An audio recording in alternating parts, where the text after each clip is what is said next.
Welcome, everyone, to another episode of the RDH Sports Podcast. I'm your host, Chad, joined alongside me by my brother Tanner, believe it or not. How's it hanging, dude? Uh, you know, Believe it or not, I'm still here. I become a regular on this show. I don't know what happened. I'm here now. I'm here to stay. But I'm doing well, Chad. I really am. The holidays, they were really good. There's a lot of good football going on. There's a lot of good basketball, a lot of good sports, a little bit of hockey, going on. So I'm happy. I'm excited for the NFL playoffs, which we will get into, and it's the best time of the year. It is. It is the best time of the year because, like Tanner said, a bunch of sports are going on right now. If you haven't heard us before, RDH Sports Podcast, we talk a lot of football. We also talk basketball. We also throw in some MMA, some baseball, some soccer. We do anything and everything. We are just two couch warriors that just watch too much sports. And Tanner mentioned it. And it's time to look in the year in review of RDH Sports. If you're a listener, thank you. If we gained you this year, thank you. Formerly, we were Chad and Brad Talk Sports. Now we're RDH Sports Podcast. But just going to let the fans know, once again, a huge thank you. Across YouTube, Spotify, Instagram, Facebook, TikTok, this year we got 72,000 views, almost 2,000 likes, 1,940 likes, 47 shares, 40 comments, and 4 saves on all of our various videos and reels and everything that we've done. So I didn't think we were going to get 72,000 the whole time we were doing this podcast, and we got it in a year, and Tanner just came on, like he said. So we're going to keep going up and up. We're going to be posting more, and we're going to gain more followers. And hey, if you're a loyal follower and you've been here from the beginning, we know who you are. You know what I mean? You can always ask us a question on rdh.sports on Instagram, and then Twitter and TikTok as well, and YouTube, we're here. So anytime you want a question to us, reach out to us. We'll answer them on the pod. We kind of do a lot more fan questions in the off season when we talk about the NCAA football prospects going into the draft. But that's done with the thank yous, done with the year-end reviews. It's time to get into a little bit of college football talk. We're then going to spend a segment this week on the coaching recap of what's happened between college and the NFL because, wow, a fourth of the NFL right now doesn't have a head coach. Who would have thunk that? And we got some matchup preview and picks to go for. And guess what? It's playoffs in the NFL. So it's another bracket challenge between Tanner and I, and we're going to see who wins this year. You ready to get into this stuff, Tanner? I'm always ready, Chad. Attaboy. College football talk. Going to keep it real simple. Michigan won the national championship, right? Tanner may or may not have gone for Washington. I may or may not have gone for Michigan. Okay. Here's the deal. Here's the deal with that. First of all, I want to say something. I got to go out and say something. Because I've been getting a lot of shit this year about Caleb Williams, right? I got a lot of listeners that are reaching out to me talking about, why do you think Caleb Williams is the number one quarterback? All I needed to see in that national championship game was J.J. McCarthy or Michael Penix Jr. continue to step up and continue to play at the high level like they played the game before. They didn't. They didn't at all. Michigan may have won, but J.J. McCarthy didn't have a good game. Michael Penix Jr. didn't have a good game. You know what I mean? The running game, that's what won the game for Michigan. And Washington was just outplayed. It was pretty simple. I don't want to say it was a boring national championship, but Michigan ran the ball, and Harbaugh saw that it worked early, and he continued to run the ball. And when you have that elite of a head coach and something's working early on, probably going to stick with it the whole game. What did you think about that national championship? And did this start with Michael Penix Jr. do anything for you in terms of quarterback rankings for the draft? It's hard because I think Michael Penix went out there, and I think honestly, he had his woes. He had that interception. He was off in a lot of throws, especially that big fourth down throw, where he missed it wide open. And I think he came back, at a point, and he's like, okay, that touchdown pass kind of settled him into the game, but they just weren't executing, I think, was the biggest thing for me. Like, there were opportunities there, and they just, drop pass on third down, or like that fourth down conversion that just didn't go their way. And then, they put themselves in a bad situation. The turnovers from Penix, some of them were pretty bad, especially that one coming out of the half. And it's just like, I think he played really hard in that game, but it just didn't amount to something. I don't know if it's. I'm not going to say that Michigan's defense was bad because they weren't, but I'll say that there were opportunities and they were left on the table. And if he had played up to the level that we've seen him play this entire year, Penix, it would have been a lot closer game. I'm not going to say they would have won it, but it would have been an absolute, barn burner. But you know, not to play devil's advocate, but like the other side, Michigan, they played pretty decently offensively, especially early on. They had a really good, running game, like you said, with those two like running touchdowns that just went for like yard, and it was like, okay, well, this is what we're dealing with now. But I really think Washington's defense played well in this game. I think that despite everything that happened, considering the circumstances, the turnovers, the short fields, I think Washington's defense kept Washington in the game for a lot of that game. They had that little surge early with Michigan, and then they started to. I really think they kind of didn't limit Blake Corum, but they kind of slowed him down throughout the middle of that game, and then he kind of came on late, which is what you've seen all season. But a lot of credit to the Washington defense. I think if that offense executed on a couple more plays, I think we'd be singing a different song about him right now. Michael Penix, he went in there and he gave it his all. I think that's the biggest thing you can do in a quarterback situation like that, especially you're headed to the draft. You want to give it your all, and that's what he did. Did he play his best game? No. Did, like you said, JJ McCarthy play his best game? No. But the overall team, he made the plays when it mattered. That big scramble on, I think it was like third down, where they were backed up in their own end zone. I think it's just Washington had the chance to make plays. They didn't. When Michigan had the chance to make plays, they did. And they leaned on things that were working. So I think it was a really good national championship. Unfortunately, it was, not a great game, but, it is what it is. Washington played their hearts out. I think they deserved to be there. I think those were the best two teams in college football at that moment. And, Michigan got the edge over them, meaning they're the best team in college football. So there you go. And, the biggest thing with that game too that we'll hit on real quick, a couple points you said, yeah, for sure. Washington's defense didn't necessarily play bad, right? Like they played pretty well. They held Michigan running backs. That's the one category they didn't really do that well on, right? Is holding the Michigan running backs and keeping them down. But I'll say early on, no, for but sure, in the middle of the game, and then maybe not as much late, but throughout the middle of that game, I think absolutely that they were not stuffing them, but they were limiting them 100%. Yeah, and when the game plan, it's very obvious, right? Once again, we're couch warriors, but you're sitting there and you're looking at the read and you're like, okay, they have way more offensive linemen than the defense has defensive linemen, right? Like Mm-hmm. it's just simple. There's 5 guys there, there's only 4 there, and then the linebackers aren't necessarily coming up in the box, or the linebackers are jumping back into coverage when you could kind of put the linebackers a little bit closer to the line. Once again, couch Yeah. warrior here. Washington's head coach and Harbaugh at Michigan, they know way more than us. But just from a fan's perspective, that's kind of what I saw. And you're right. I completely agree. I do think that these were the 2 best teams in college football. And I don't think anybody could beat Michigan. Like when Michigan got past the Rose Bowl, I think it was over. It didn't matter who won that other game. In my opinion, it didn't. As soon as Michigan won the Rose Bowl, you're telling me Blake Corum's going to get stopped? Like he's not going to get Mm-hmm. stopped in the Rose Bowl, and then he's going to get stopped in the Natty? Come on, no. Like he came back, and a lot of these Michigan prospects came back this year because of this purpose. And when you have a locker room that's that tight, and this is a young group of men, this is kids. This is 18 to 23, 24-year-old kids, and you have that great of a locker room. Look at your head coaches, right? Look at your head coaches. He knows how to make the locker room like that. And then you go out and win a national championship. And now Harbaugh has done everything he's needed to do at Michigan. And who knows what happens in the future for Michigan. But hey, congratulations to Michigan, and Washington. Congratulations to on a hell of a season. You're going to have a first round quarterback and a first round wide receiver for sure being drafted this year with Washington. Yeah. Michigan, we'll get into those prospects a little bit later in future episodes. But hey, not a bad national championship. More college football news, just a couple points because we've already hit the prospect spotlights on these players.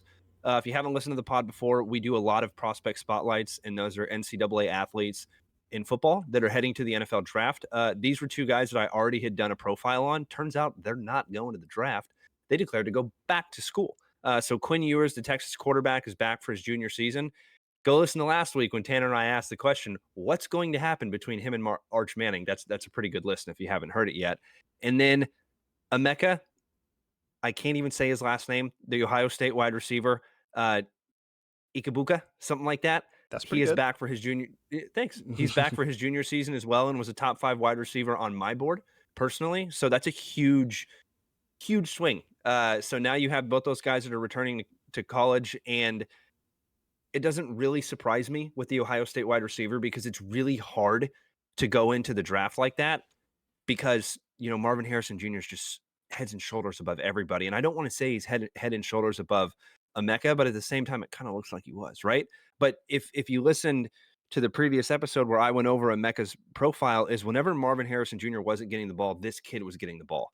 And we're going to see what happens. This is actually it could be a really good decision for him. It could also be a bad decision, in my opinion. And here's why.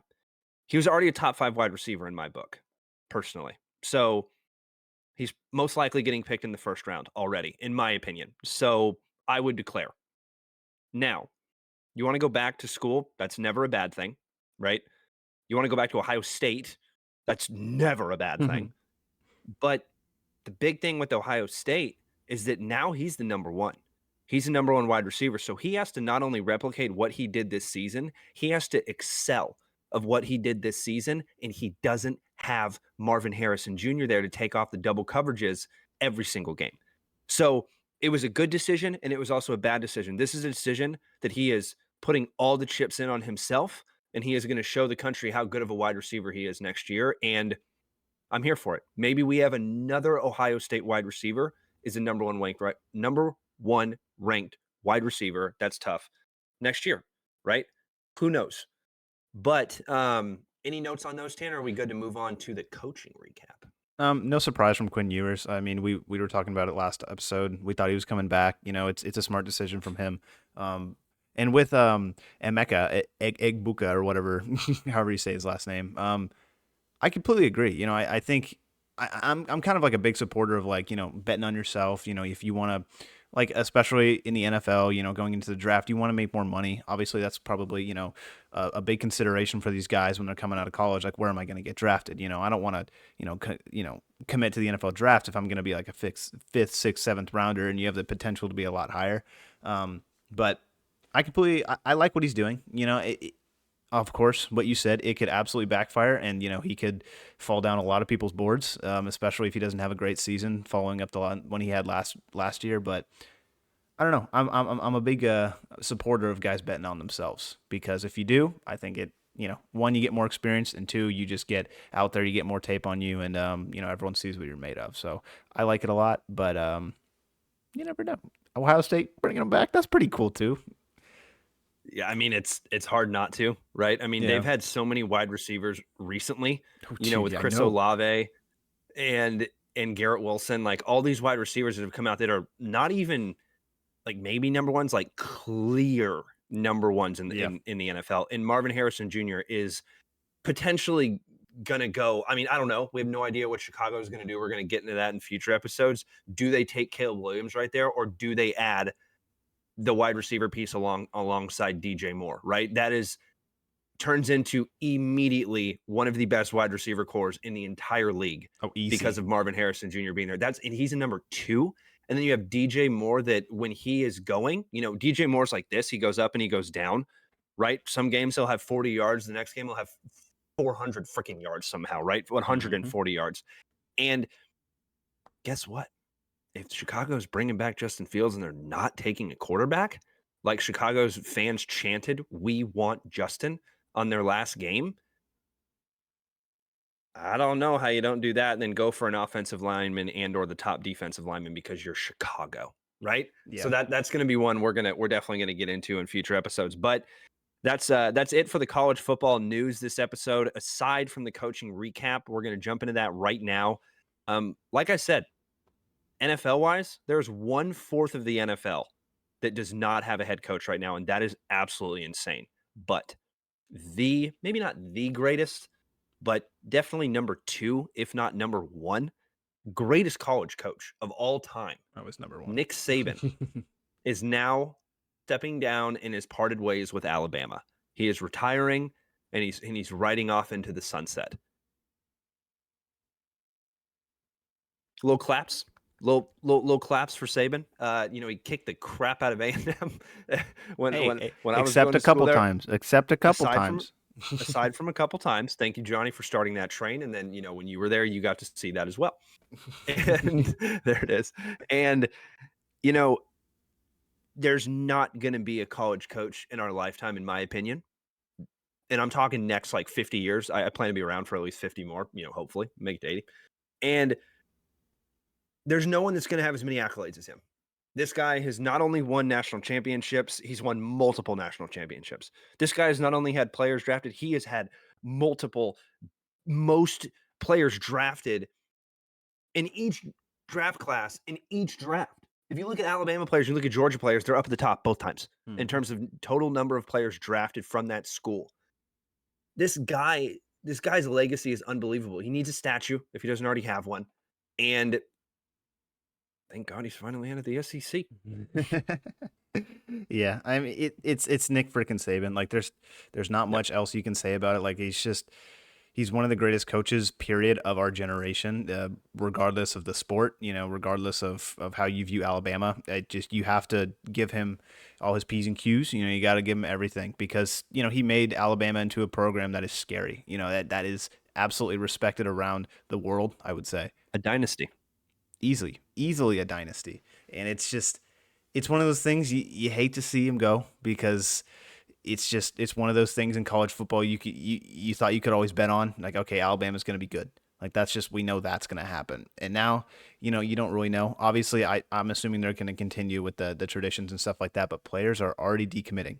It happened yesterday, and it's like players are already leaving because they wanted to play under Nick Saban. Like that's the type of effect that he has on that program. Alabama is not Alabama because it's Alabama. It's Alabama because it's Nick Saban. He made that program. So it sucks for, all the kids who committed and now he's gone. But I mean, I think it's still a really good program. I think it's still going to be a really good program regardless of who they get as their head coach. But, we'll have to wait and see. I'm excited he's not in the SEC anymore from an Aggie standpoint, but definitely one of those things that's just like, it was kind of like a blow, when I saw that message go out and I was like, what? He's gone? Like it's going to be so different next season. You already got the conferences moving around. You already have different teams that we're going to see in the SEC, Big Ten, etc. But without Nick Saban, it's going to be really interesting. But another round of applause for old Nick Saban. He's a lovely man. He's an absolute. Go ahead. Yeah, he's pretty funny. That's all he is. His press conference. Yeah. His recent press conference. Gold. Absolute solid gold. And that man has multiple press conferences that are gold. Mm-hmm. But yeah, I mean, you said everything and more. The guy's a legend. I don't think he's going to be listening to this podcast, but in case he ever does, congratulations to Nick Saban on a hell of a career. And there's really nothing more that he can do, right? Like he's literally accomplished every single thing that you could accomplish at that level. Mm-hmm. So that's it for college football. In next episodes, we'll obviously talk about candidates and replacements there because there is a whirlwind of rumors on who's going to go there, but we're not going to jump on that yet. We're going to wait till we see some actual, candidates going in and interviewing and all that kind of stuff to start to report it out to our fans. But NFL, we got to hit NFL. Like I said, 3 times now in this episode, 1/4 of the NFL does not have a head coach. We're going to start kind of sort of at the beginning. We're going to start with more of a question. So Josh McDaniels was out of Oakland. That was the head coach of this season and then got released mid-season. And then Antonio Pierce ended up taking over. And the reason I wanted to just, have this one on the agenda this week was because I wanted to ask the question, did Antonio Pierce do enough to stay the head coach for the Oakland Raiders? The dude has clearly got the locker room on his back, and clearly every single player in that organization respects him. But the results weren't necessarily there week over week. What do you think? Yeah, yes and no. I think if you're that organization, you obviously see what's happening, like you said, in the locker room, and with the players. But to be fair, to be honest, he doesn't have a lot of really good players. He's got Devontae Adams, which is great, but where's Josh Jacobs been? Like, how has he been doing? It's just like their quarterback situation could be a lot better right now. Aiden O'Connell, he's playing okay, but he's not your future starter. It's just, I think given what he's done, he's done a pretty good, or given what he's done a pretty good job. But yeah, I just keep being reminded to a couple seasons ago when this happened with the Raiders, which I don't remember what the head coach's name was, but they got the interim head coach and he did a really good job. He won. You're talking about when Gruden got canned. No. Oh yeah, I am talking Yeah. about when Gruden got canned. Yeah. And that interim head coach came in and he played, he did a really good job. And everyone was like, oh my gosh, the Raiders are sticking with this guy. And they didn't. They went with completely different direction. And now you're seeing the repercussions of it. But I don't know. I don't know that the Raiders organization is, going to make the right decision at the end of the day, which kind of sucks. But like, there's a lot of good head coaching candidates out there. So if you're going to make a change, this is the year to do it, because there's a lot of dudes with a lot of experience out there that can change programs. So if they don't stick with him, I wouldn't be like angry. I would think that, okay, they're going to give another guy a chance. Hopefully, it's not as bad as how McDaniels was when he was there, but we'll see. We'll see. I guess my answer overall, if they stay away from him, if they let him go, I wouldn't be surprised, and that's probably what they're going to do. I mean, you kind of had a really good example with the previous, coaching regime in Oakland, and it begs the question: are they going to do the exact same thing again? Mm-hmm. Right? Like, are they going to go a completely different direction? Antonio Pierce was Oakland, right? Like that dude. It seemed like he embodied Oakland. I mean, they're in Vegas now, but I'm always going to call them the Oakland Raiders. Sorry. Same thing with Washington. I still have not switched over with Commanders. That still is not registered in my head that's their new name. Horrible name, by the way. just horrendous, just brutal. Anyway, the thing with me with the Raiders is that's a historic organization, right? Not only is that a historic organization in terms of defensive players, but offensive players too, right? Back in the day, Rich Gannon, one of the most famous cornerbacks, in my opinion, quarterbacks. Use him on backyard football, dude was a legend. And then you have one of the best defenses of all time back in the day for Oakland Raiders as well. You got Howie Long there, which is insane that man was as mean as he was. And then you watch him talk on Sundays and you're like, that's the same guy? Like, I can't even believe that's the same guy. Anyway, I have a lot of friends that are Oakland fans. And, being from California, I watched Oakland growing up. And yeah, I think Oakland's logo is pretty freaking sick. It looks like a pirate flag. Here's the thing with Oakland. They don't necessarily have the guys right now, for sure. I think that's pretty apparent. I think that roster needs pretty much a full rebuild. Yeah. You have key guys there, and you have pieces. You need to build around those pieces, right? You have Max Crosby. We've talked about this. You have Max Crosby. Josh Jacobs is probably not going to be there after next season. And Devontae Adams is probably not going to be there after next season. You don't know what's going to happen now. Antonio Pierce already come out and said if he's the head coach, Devontae's coming back. You know what I mean? Like that's the thing is like, I feel like the fans are going to be behind him because it's like, hey, that means we get Devontae Adams back. You know what I mean? But hey, we're going to hit all these candidates that are open. And it's really hard after you hear the candidates that we have to say, yeah, Antonio Pierce is the guy. Exactly. Because we're going to get into these candidates. But what I'm saying, and the reason I wanted to call it out this episode was because who knows what's going to happen there? We don't know if Oakland's going to make the same decision that they previously did and go for just a whole new look. And this is the team that you probably want to pay most attention to in the offseason because they got a high draft pick and they could potentially have a whole new coaching staff turnover. And we've seen what happens with one draft class with the Dallas Cowboys when Dak Prescott and Ezekiel Elliott came in.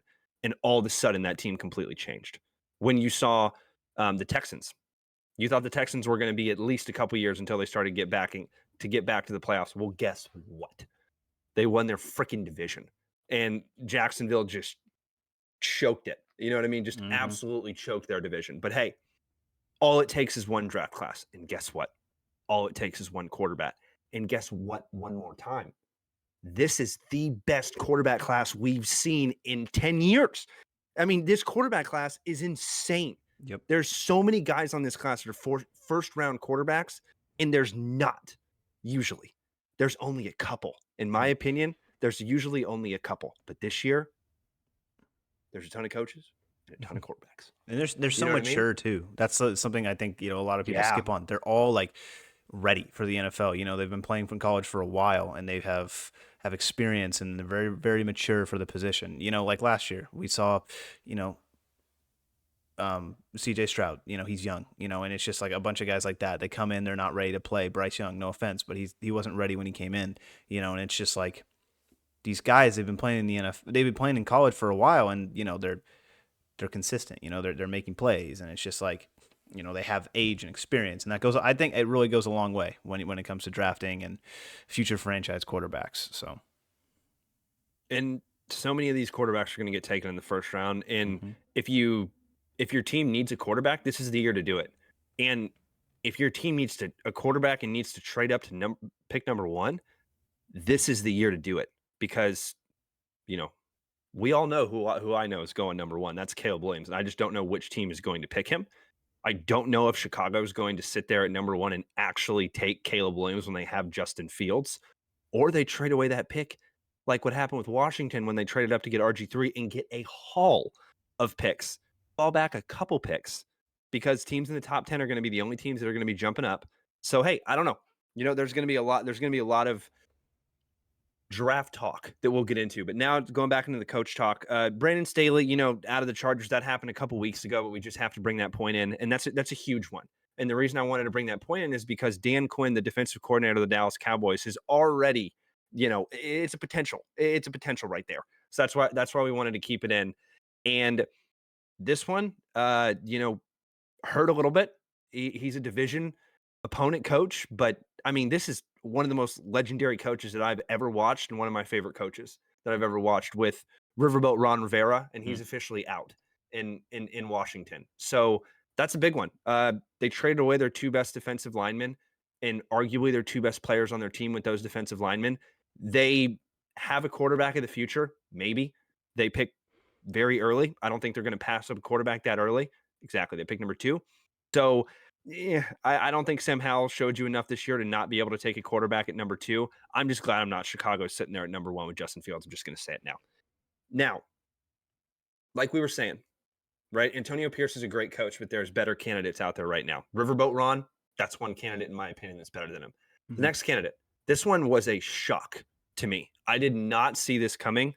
Mike Vrabel out at Tennessee. That is a guy that if you want to change a culture and change the locker room, that's a guy to bring in. Now, an old host of this show, Brad, Tanner, and I have talked this week, and Brad thinks he may be going to New England. That might be the perfect fit, like the most perfect fit I've ever heard in terms of coaching, because, he played there and literally learned everything there. So I could definitely see that happening, but I don't want to go to New England. You know what I mean? I don't want to go to New England. And he does. Speaking of New England, he totally would want to go.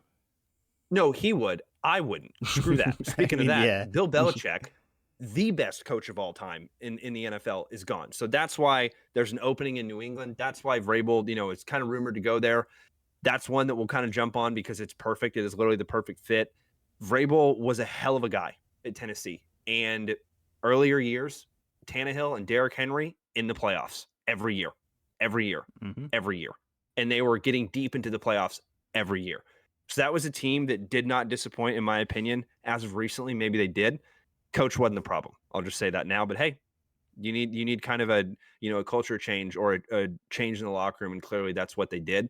And Tennessee, I think, is going to be one of the worser teams in the NFL in the coming seasons. But what do you think about Ron Rivera getting out of Washington, Mike Vrabel out of Tennessee, and Bill Belichick out in New England? What do you think? I think adding one too, we talked about Brandon Staley, not a surprise. I think that organization was doomed from the beginning of the season with Kellen Moore at OC. Like, I don't know what they're gonna do. I don't know what direction they're gonna go in, but I don't think they should stay in house. I think they should go out and get a coach. With Ron Rivera, I really thought that was going to work out in Washington, because when they hired him, I was like, he's going to change that program, because that's just Ron Rivera with the Panthers. When he was there, he made Cam Newton one of the best players in the NFL, and it's just afterwards we saw what happened with Cam when he was on the Patriots and stuff like that, and he was clearly a different player. So I think you got to give a lot of credit to those seasons with Ron Rivera being on the Panthers. They were a juggernaut in the NFL. I know it's hard to believe now, but it sucks. I think that he's going to give it another chance. And if you give him a good roster, I think he's going to make the most of it.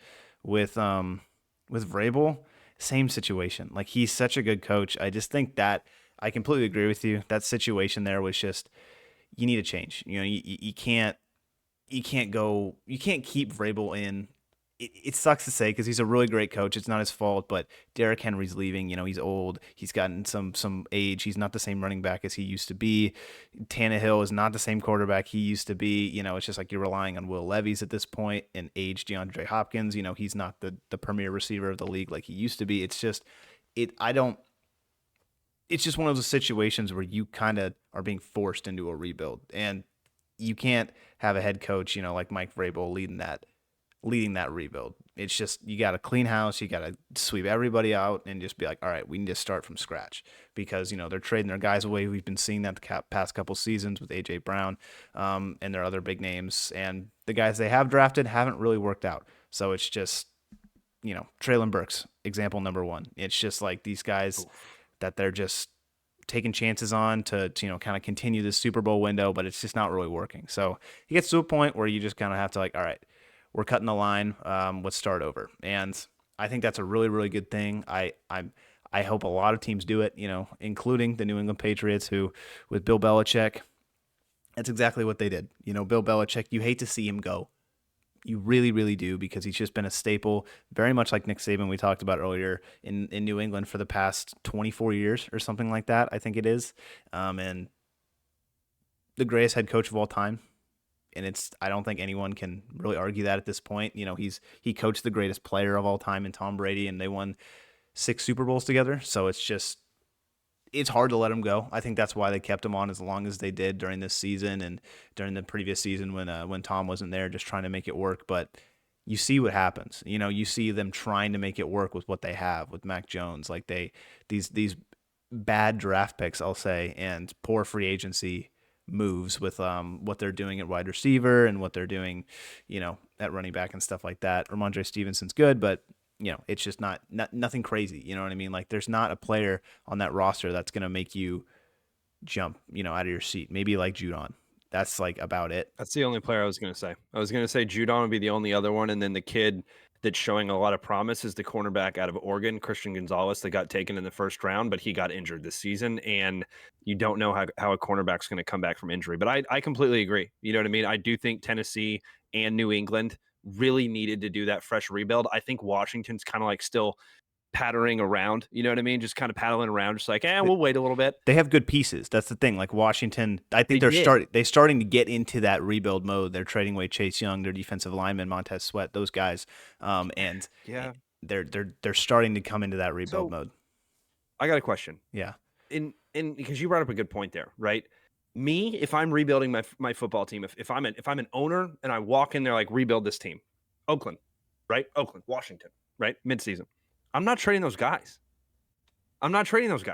Because that is the cornerstone of my organization. That's like going to Oakland and being like, hey, Max Crosby, been fun, it's been real. We're rebuilding. See you later, man. See you later. You know what I mean? Like, I get it. You know what I mean? But like, why maybe not let both go? You know what I mean? Like, no. Montez Sweat's kind of already proved it. Chase Young, still, you got to sign a contract. I understand, but it's like, I don't know, man. To me, I didn't agree with letting those guys go. I agree with you because you want a cornerstone to build your franchise around, and Chase Young is an absolutely enormous piece to do that. But look at Houston, the Houston Texans. Yeah, they trade away their biggest piece in Deshaun Watson, and I would say arguably that at the time it was not a good decision because at the time I would say Deshaun Watson was probably a very, very good quarterback in a lot of people's eyes. And even regardless of what happened with his suspension and stuff like that, and when he didn't play, but now this team just won their division and are headed to the playoffs. And look at that roster. CJ Stroud, Dalton Schultz, Nico Collins. Like, these are guys that they drafted over time. Or Nico Collins specifically is a guy they drafted over time. CJ Stroud, they drafted him. And Dalton Schultz, they got out of free agency. And Tank Dell, not to mention, he got injured this season. But they're drafting these new guys. They're coming in, they're changing the culture. It's not about keeping like one guy as like a cornerstone piece, which I agree you should do if he's someone like a generational talent, like Micah Parsons or someone like that, if you're rebuilding around like when the Cowboys sucked for so long, DeMarcus Ware, it's just like one of those guys, or like, your Darren Woodsons of the world. And it's just, you want to rebuild around these veteran players, but Chase Young, in my opinion, is not like that. I think you could have gotten a lot of picks for that, which, Washington did. And again, look at Houston. Look at how many picks they got out of that Deshaun Watson trade. Luckily, it was a quarterback they were trading, but look at how many picks and look at how many players are not on that team anymore. Like their entire defense is different. Their entire offense is different. It runs completely different. New head coaches, everything. And they use those picks, and this new head coaching staff use those picks to make this team. And it's a completely different team with a completely different culture. So I think if you're going to do a rebuild, you have to, if you're going to keep someone, he's got to be a future Hall of Famer. It's just that plain and simple. If he's like anywhere underneath that, I think you can get a lot of money. You can get a lot of picks out of him. You can get a lot of compensation. But I think the biggest thing when you're rebuilding is just picks. Go out in there and getting young guys in free agency, and getting some veteran players in the locker room, which if you have a Hall of Famer on your roster who is, clear a Hall of Famer, build around him, keep him, obviously.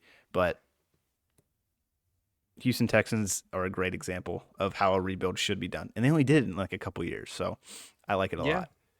Yeah. I mean, that makes a lot of sense. You're essentially saying, you're trading everybody to get draft capital, right? And then the more draft picks you have, the more chances you have for these players to actually hit. If you're Houston, what they did is they took a shot in the draft. They took C.J. Stroud, too. Thank God the Panthers took Bryce Young at this point.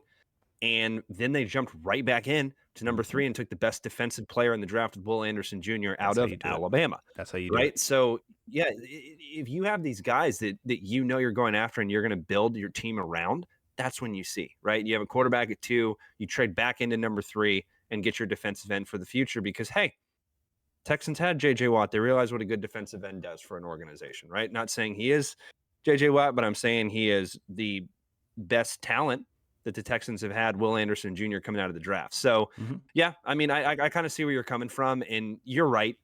You know what I mean? Maybe Montez Sweat and Chase Young weren't the guys to kind of build your franchise around. If they end up being future Hall of Famers, then I'll eat my words, but I don't think either of them will be. But if you had a guy, like you said, like a Micah Parsons, right? Then I completely understand that. Or, a guy that's always there in the top in defense and sacks is TJ Watt or Myles Garrett. Like you have these defensive ends that are absolutely insane, top 5 in the NFL. Even Max Crosby, then it's like, okay, we cannot get rid of them because if we do, the fans are going to have our heads. So yeah, I'm right there with you on that. Last 2 coaches we want to talk about that are out. I mean, Pete Carroll's out of Seattle. I think he was the oldest head coach in the NFL, which is crazy to think about how much that guy moved around. If you don't work out, I mean, that guy's like a poster boy for it. He works out like all the time, right? He's in like great health. So Pete Carroll, watched him a ton. One of my favorite times in football, to be honest, with the Legion of Boom, with Cam Chancellor, Earl Thomas, and Richard Sherman. I mean, that was the best defense I've ever watched. And not even to mention that you had young Bobby Wagner, like, oh my gosh. I know. And then you had young KJ Wright. Dude, they would just destroy people. There like wasn't that a was bad just position on that defense. No, there was not. And then like Michael Bennett was a really bad player on that defense, and he was so good at the time. Like, you know what I mean? You would consider him a bad player compared to everybody else. And it's like that dude was so good. He wasn't bad. But anyway, that is like one of my fondest memories in terms of coaching. So hey, Big Pete, it's been fun. It's been real. The 12s out there in Seattle, not the 12th man, that's A&M. It's the 12s. We'll see who you get. It's going to be a lot of. We don't know what's going to happen in Seattle. It's that plain and simple. They have a quarterback that's on the books right now. It's getting paid a lot, and we don't know if Geno is really the guy. I think you got a couple guys in that organization that definitely that are the guy, and you're not going to get rid of. Everybody else you could potentially get rid of. What do you think about Pete Carroll leaving? I mean, was it time? Was it not time? Did you see it coming? What do you think? It's hard because, like, I think you look back a couple seasons when they were struggling with Russell Wilson. They got rid of Russell Wilson. Like, okay, we're going to change. And they did. They did change. In the next season, they came back, and everyone thought it was going to be a rebuilding year, but they made the playoffs with Geno Smith. He came on with their young running back, Kenneth Walker, and a lot of younger players, key offensive talent with, DK Metcalf, Tyler Lockett, those guys. But it just kind of seems like this organization doesn't really rebuild. They just kind of reload. Even if they're not as good, it just kind of seems like they just find whoever they need and they make it work. And I think that is all the credit of Pete Carroll. I think you got to give that 100% to him. And I think it shows how good of a head coach he actually is. And, he made that roster, which on the surface wasn't a great roster. He made him a playoff team, and they made the playoffs. And I say this year they weren't as good, but they were still in the mix. I'll say, given you put like prime Russell Wilson back there, and he's destroying people with that roster, and that's who it was for a long, long time. And I think Pete Carroll is just an excellent evaluator of talent, and you can continue to see that year in and year out in Seattle. And I don't know, I have two candidates in mind, I think, for this one, and I think it's between Dan Quinn, which we'll get into at a later date, because this is a big old box of monkeys or whatever you want to call it, and I think too, which is a sleeper, which I don't think a lot of people are talking about, is Jim Schwartz, the defensive coordinator out of Cleveland. Because, and I mentioned this, I don't know how many weeks ago, but his record against Kyle Shanahan and the Niners as a coach, a coordinator or a head coach or anything like that, is 8-1. He doesn't lose to Kyle Shanahan. And what is the biggest threat in that division? The San Francisco 49ers, and they will be good for the next foreseeable future. So I think those two are my biggest ones for those two. If that happens, kudos to me. But Dan Quinn, former DC for the Legion of Boom, Jim Schwartz, former, I think, Philadelphia DC, now in Cleveland, doing absolute wonders there. So I think this program is fine, honestly. Like, you look at like the other ones around the league, like we talked about, like with Tennessee, with the Raiders, with New England. The Seattle has talent. It's not that they don't have talent. They just need a head coach in there who's going to continue to do the things that Pete Carroll does. And not to mention, Pete Carroll is not leaving Seattle. He has been downgraded from a head coach to, I think, like an offensive assistant, or defensive. I'm not sure, but he's a coaching assistant. He's still in Seattle, but if he finds another head coaching opportunity, from what I've heard, he will probably take it. They're not limiting him, but if he doesn't, if he still wants to feel and stay comfortable in Seattle, he can. So I think that's a W for the organization. I really do. You want to keep him on staff, because that's just it's just good vibes all around. With the players and everything like that. It's not a bad team. It's not a bad team at all. Seattle was in the mix this year, and rightfully so.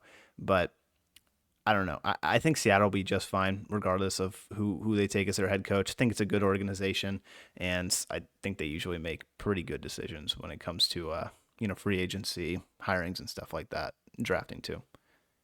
And Pete Carroll was a big reason that was the drafting part, right? Cam Chancellor, draft.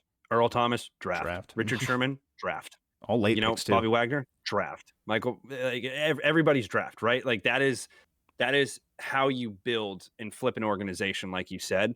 And Pete did that every year. I would argue he's one of the best coaches in my lifetime at drafting, because you have all those guys under your belt. That's pretty hard. Belichick, he got Tom, and that's about it. You know what I mean? Seattle got more guys every year. Because, like, here's the thing, right?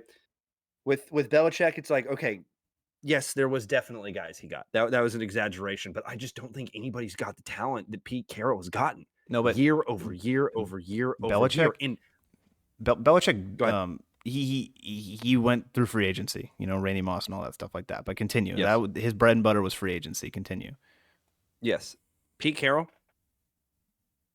is A+ in my book. One of my favorite coaches I've ever watched, and became even more of my favorite coach when DK Metcalf did his pre-draft interview shirtless, and Pete just decided to take his shirt off. And if you haven't seen the video, it's great. It's great. And right there, that is a player's coach. Mm-hmm. He's never lost that locker room. And just imagine a locker room with Cam Chancellor, Earl Thomas, and Richard Sherman, and Michael Bennett, and Bobby Wagner, and KJ Wright. We're not touching the offense. We're not even touching the offense, right? That's just the defense. Mm-hmm. And I didn't mention any of the defensive tackles they had either, the beefy guys, right? Yeah. You haven't even talked about the offense. The offense back in the day had some goons. Oh, The offense back in the day had some goons. Beast mode was also on that team. That entire locker room, I would just want to be a fly on the wall. Yeah. I don't want to be a reporter. I don't want to be a player. I just want to be a fly on the wall in that locker room back there, because what a freaking team. And he drafted all those guys. All So of yeah, them. Pete Carroll in the 12s, that one hurts to go. This was the only one, in my opinion, that I did not see coming outside of the Tennessee one. But the Tennessee, when you read into it, you completely understand. You look at him over the past couple seasons and you're like, yeah, that makes a lot of sense. Mm-hmm. And then, hey, if you listen to us, we called another one. And I went on a rant about it too. Arthur Smith, bye-bye. You're gone in Atlanta. So nailed that. And thank you, NFL, for listening. They had to listen to this pod and immediately be like, yeah, RDH Sports. And here's the thing, right? Here's the thing.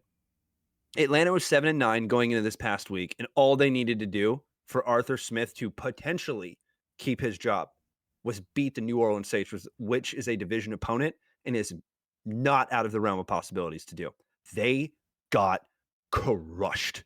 And Arthur Smith was gone probably within the hour. Mm-hmm. Honestly, the team probably had everything drafted up. It was like, hey, let's just wait till tomorrow.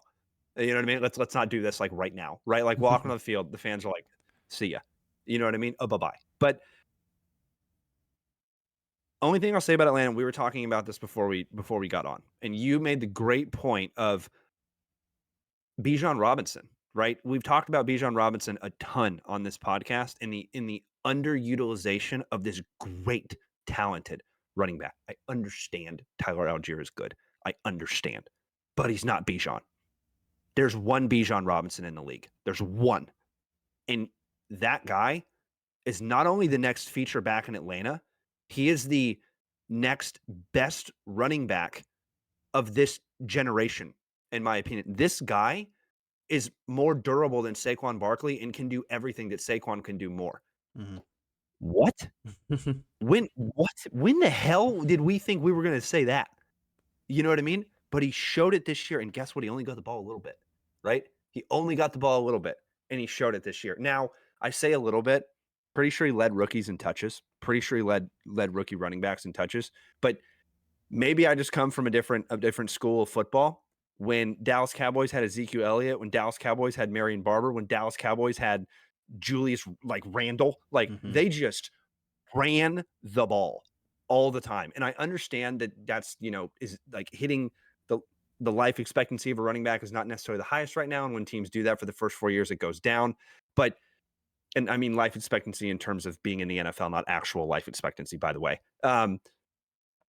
That's tough, right? That's tough to argue that when you have that good of a player and, frankly, that good of a wide receiver with Drake London, and you just really didn't do anything, right? You just really didn't do anything this year. And the worst part is they could have won a lot of those games.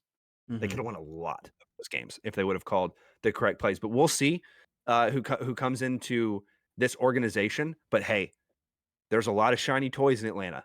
There's a lot of shiny toys and great players in Atlanta. And this year is the year for them. What's going to happen, right? What's going to happen? Because there's no way Ritter's the quarterback of the future. That's pretty obvious, right? There's no way he's a quarterback of the future. They're sitting there at 7-10 at the end of the season with their final record. I don't know exactly when they pick, but they're probably going to take a quarterback in the first round who probably won't start and probably will sit a little while like Desmond Ridder did. So you're going to be leaning on what? Your running game again, and what? Your wide receivers again. So Atlanta, it's not necessarily Tennessee. It's not necessarily New England. But if you don't find a quarterback, you don't start giving the ball to Bijan a whole lot more, I don't know if you're going to win more than 7 games. I agree. I mean, it's just one of those things. Like, I mean, if you're the Atlanta Falcons as well, a lot of people forget about him, but he's still there, and people still draft him in fantasy. Kyle Pitts, one of the highest drafted tight ends ever. Drake London, we've talked about him before. He's clearly a number one. He's just not getting thrown the ball a lot. When he gets his opportunities, he makes the most of them, and he does what he can. Same with Bijan Robinson. Like, there's just a lot of opportunities there. They just don't really take advantage of them. And I think their defense is gotten a lot improved this season. I think they were a lot better with Jesse Bates, and him coming in. He made the Pro Bowl, and I think they're prepared for a bright future. I really do. You get a good quarterback in there. You get someone who knows the system, and who can execute. Unlike the previous quarterbacks that they have had this season, it's a complete game changer. I think that division is theirs for years. If you get someone like a Caleb Williams in there, or someone like, obviously it's not going to happen, but like just one of the premier quarterbacks that we've seen in this draft that we've talked about. Like the Bo Nixes, the Michael Penixes, any of these guys. So it's just like, I think they're a quarterback away. I really do. They have everything else in place. Number one receiver, number one running back, number one potentially tight end, and in a pretty good defense. That's playing a lot better than they used to be. So it's a good situation, especially if you're a head coach too. Like, you just go into that situation. If you're like a Vrabel, I think he turns that team around. If you're a Belichick, I think he turns that team around. And I think it's poised for success. If I'm ranking all of them, I think this is probably one of the better head coaching candidates, open candidacies in the NFL. So I like it. I like the team, but they just it's just the story that everyone's been harping on this whole year. They just didn't use their players the right way, which sucks. But we see what happens now. And that division is completely up for grabs, right? Like the Bucs won that division and have the number 4 seed, and they did it on the last week. And they won 9-3, right? They didn't even like score a touchdown, right? It was just like field goals. So that division is clearly up for grabs, and you don't know what's going to happen in New Orleans. You don't know what's going to happen in Tampa. Like there's so many potentials that's going to happen in that division. And like Tanner alluded to, I mean, you've got Caleb Williams, Jaden Daniels, Michael Penny Jr., Bo Nix, Drake May. Like you've got all these 5 quarterbacks. Yeah, you've got 5 quarterbacks in the first round, no matter what. Right? No matter what. Now, yes, I could see Bo Nix kind of falling, and we'll get into this later. If I talk about the draft right now, we'll go for another 3 hours. But there's a lot of guys in this draft that can turn an organization around. And here's the thing with Atlanta. Desmond Ritter's not going anywhere, right? He's still on the rookie contract. Desmond Ritter's not going anywhere, so you have him. He won 7 games. He didn't necessarily, I don't know if any of them were pretty that he won, but here's the thing. If you actually have this new head coach that doesn't lean on the run game, then you and I need to just go in the NFL and be head coach. You know what I mean? Because it's like, what are we doing here with Bijan? But this head coach, in my opinion, is going to lean on the run game, going to lean on passing whenever they need to. They're gonna prioritize Drake London, and then maybe they can figure out how to use Kyle Pitts. And if they can't, then he's gone because he's got 1 season and then his contract's up unless they pick up the 5th-year option on him because he was drafted in the first round. So it's not a bad roster by any stretch of the means. And yeah, I think they're a quarterback away. And I don't think the quarterback that they draft, because they won 7 games, they're not going to be picking one of those top 2 quarterbacks, right? Not those top 3 quarterbacks. They're going to be getting kind of that 2nd tier, 3rd tier quarterbacks, unless they're one of the teams that jumps up. But I don't think they will. Here's the last thing I'll say about Atlanta. I'm very interested to see who takes that job, because if it is an offensive, like-minded guru, that's scary. That's very, very scary. It also depends on what offensive coordinator is hired there too, right? There is a offensive coordinator out there and a head coach out there that are just licking their chops, saying, I'm walking in to an organization with the best young running back in the league, a top number 1 wide receiver, true number 1 wide receiver, and a potential number 1 tight end that tested some of the best tight end testing at the NFL Combine we have ever seen. So this, and guess what? Pretty decent O-line too. Definitely can use a tackle or a guard, but pretty decent O-line too. And like you said, defense, in and out this year, right? In and out this year. But that's because the offense wasn't on the field a ton. So it was all up to the defense. So I also think, I completely agree, and I think it's a really good situation for whoever shows up there. Now we're jumping to the wild card preview, matchup preview, and pick section. Tanner, go ahead and update the listeners with the results from the previous week and how close we are. And we're going to pick the games first, and then we're going to actually kind of go bracket style and show you guys who we think is going to win the Super Bowl. Go ahead, Tanner. It was a good week. Let me tell you what. I mean, there were not a lot of surprises. I'll say that. But with, I think the biggest one was probably the Jags losing to the Titans. But I went 5-1. Chad went 6-0. That brings us to I'm 60-36 on the season, and Chad is 59-37. So we're going down to the wire. Like I said, I don't know how long we're going to keep doing this, but we will declare a winner at some point. We just don't really know where it is, when it is. Hopefully when I am still in the lead, that'll be fun.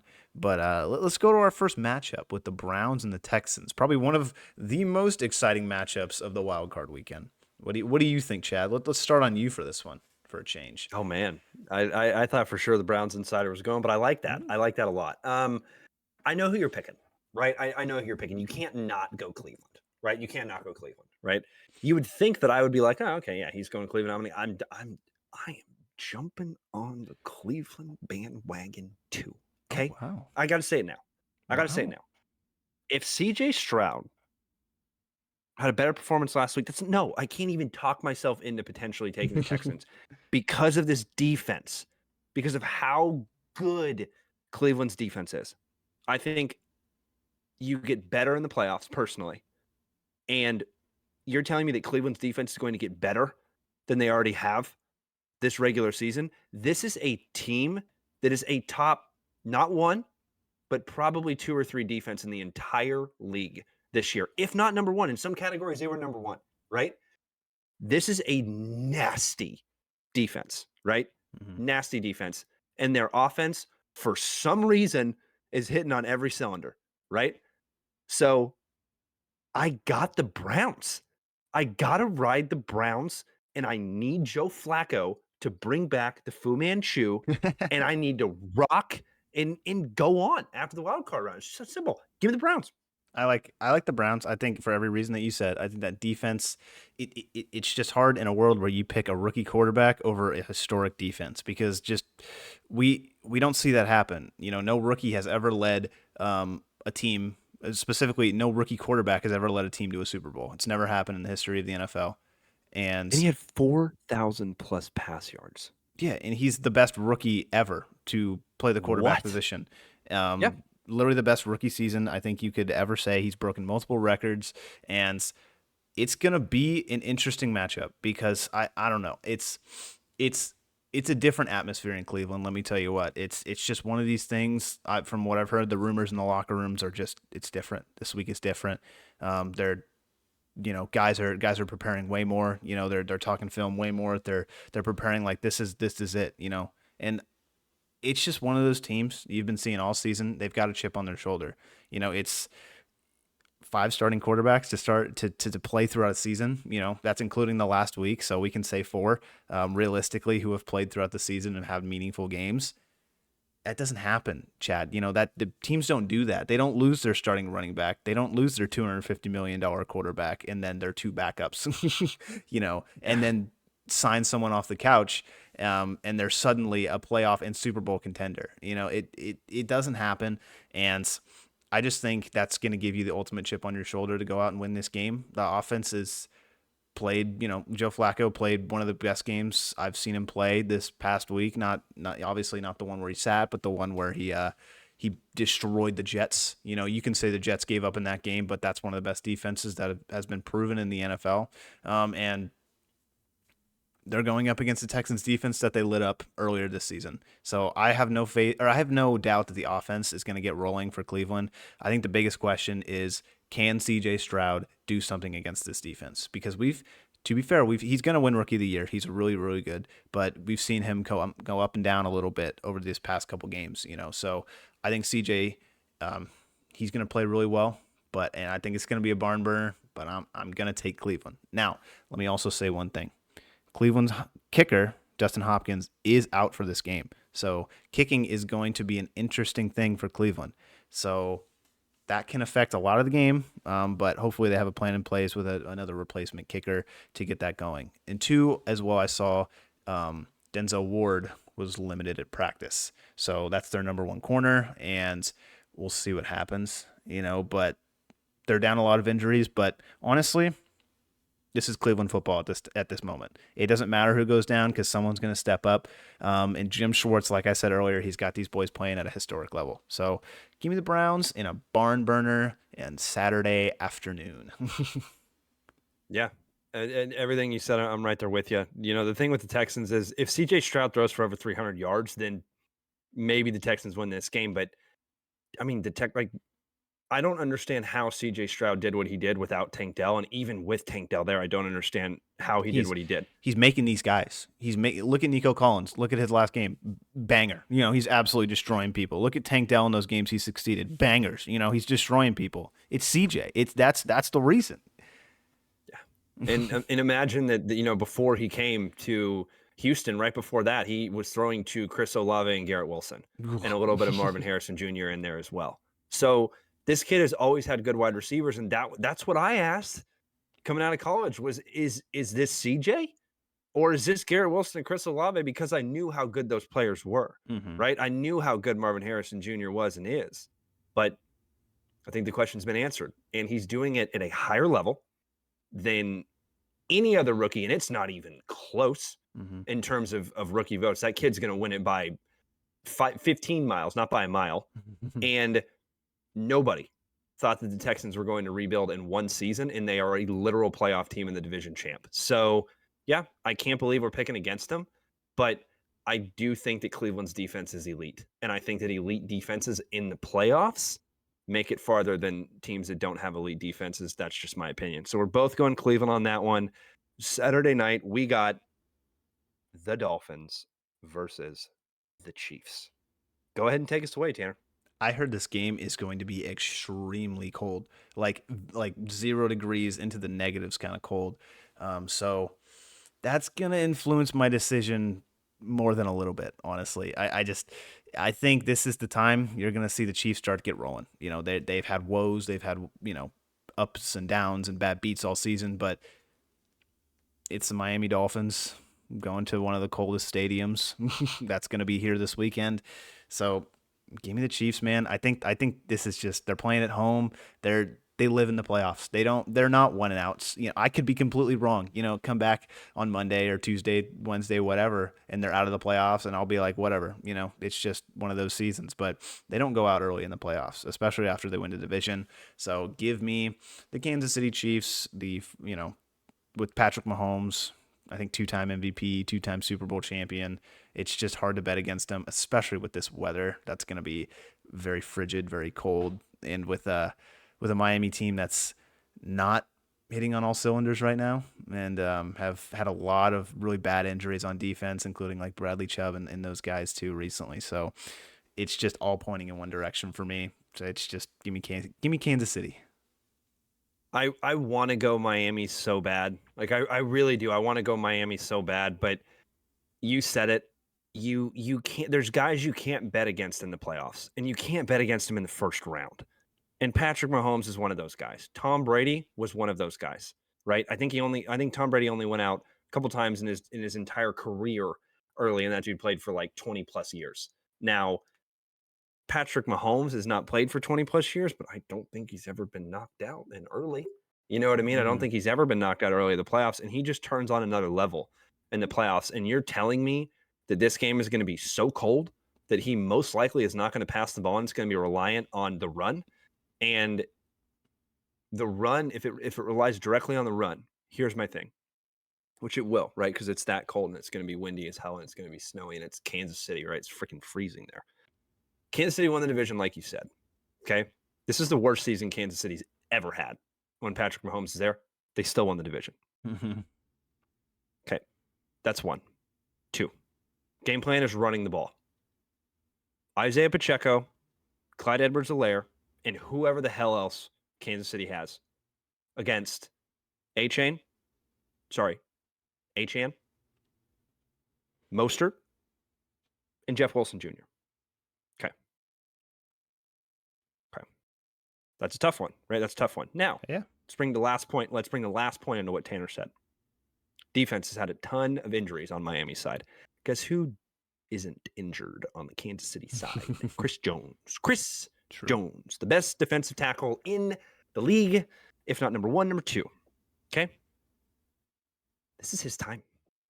This is his week. This is when the defensive tackles make their living and the defensive linemen make their living. Give me the team with the least amount of injuries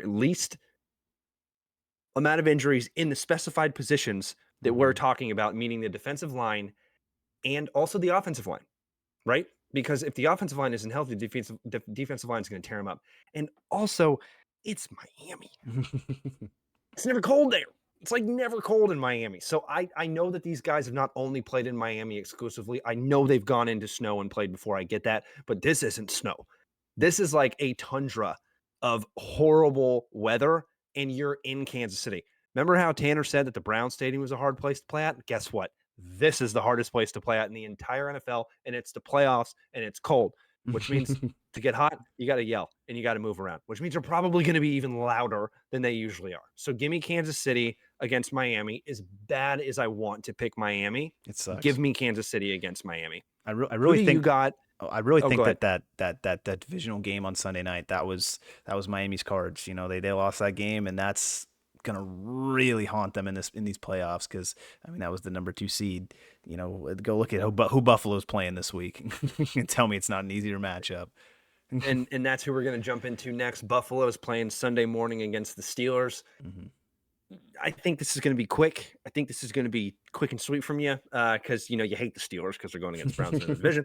Who do you got? Who do you got in that one? I'm gonna go Buffalo. It's just the same thing as Patrick Mahomes. I'm not betting against Josh Allen in the first round. Even when he sucks, he still wins games. It's just I get it. You know, the Steelers have been playing really good football. They've been a really good team the past 6 weeks, but like, you know, it's Buffalo. You know, it's Josh Allen in December and January. He just doesn't go out unless it's to the Chiefs. Or the Bengals, and they're not there this time. So give me Buffalo. I don't really think it matters. Josh is going to throw for, a bunch of yards. They're at home, and they play better at home anyways. So they're cooking right now. This is one of the best Buffalo teams I've seen in recent memory. Yeah, and Buffalo, I don't think they're going to do all this work and then lose to the Pittsburgh Steelers in the first round. They've also got a great defense, and Mike Tomlin has got a great playoff record.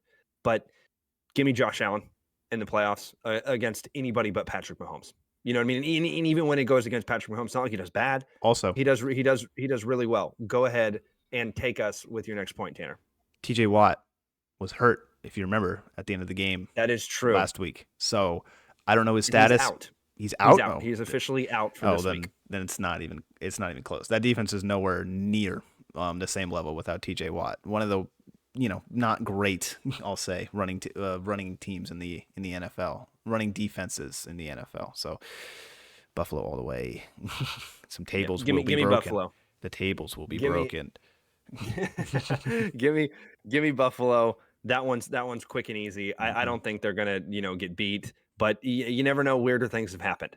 Jumping to the NFC, jumping to the other side now. Jumping to the Sunday games, right? We're starting off with, that was Sunday morning with the Bills and Steelers. Sunday afternoon, we got the Cowboys and the Packers. Oh God. Okay. I definitely have a bit of PTSD when it comes to the Cowboys and the Packers, and here's why.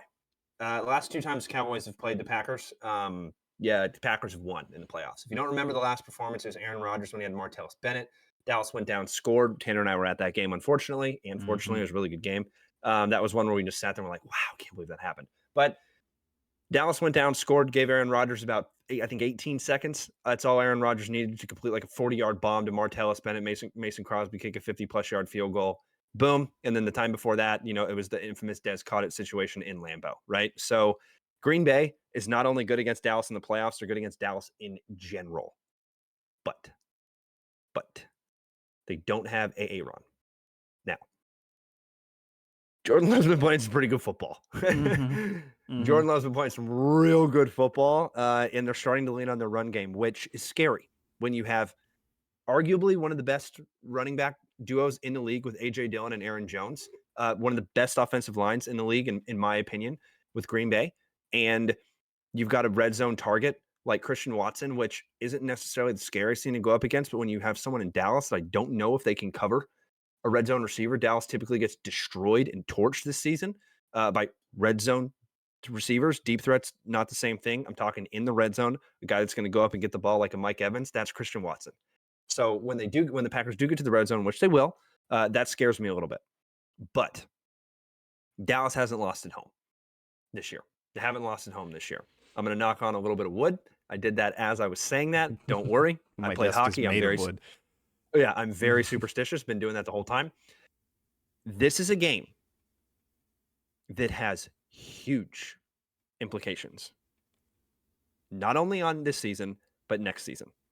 Because Dan Quinn, like Tanner alluded to, is already starting to field offers for other head coaching jobs. Mike McCarthy, he's done after this season. So nobody knows what's going to happen with that. You got to sign CeeDee Lamb of the Dallas Cowboys, and Dak Prescott's coming next year. And if the Cowboys get bounced early in the wild card round against the Green Bay Packers, against someone that's not Aaron Rodgers, no offense, Jordan Love, that's not going to be a good look. But I don't think that that's going to happen. I think that Green Bay has been an extremely inconsistent team this entire year, and I don't think that necessarily stops now. Now, what I will say is that Jordan Love reminds me a little bit like Dak Prescott. And here's why. When Jordan Love is off, he is off. They're not completing anything. They are giving the ball straight to the running backs and being like, do not put the ball in this guy's hands because he's just off tonight. Dak Prescott, same thing. When Dak's off, it looks like he's throwing left-handed. You know what I mean? It's just not, it's not pretty. So if the Green Bay Packers hit on all cylinders, yeah, they can definitely beat the Cowboys. But I don't think they're going to hit on all cylinders against a team that has played this well at home. And this team is determined. And I understand every year, you're a Cowboys fan. You're saying they're going to go all the way. I'm not saying that.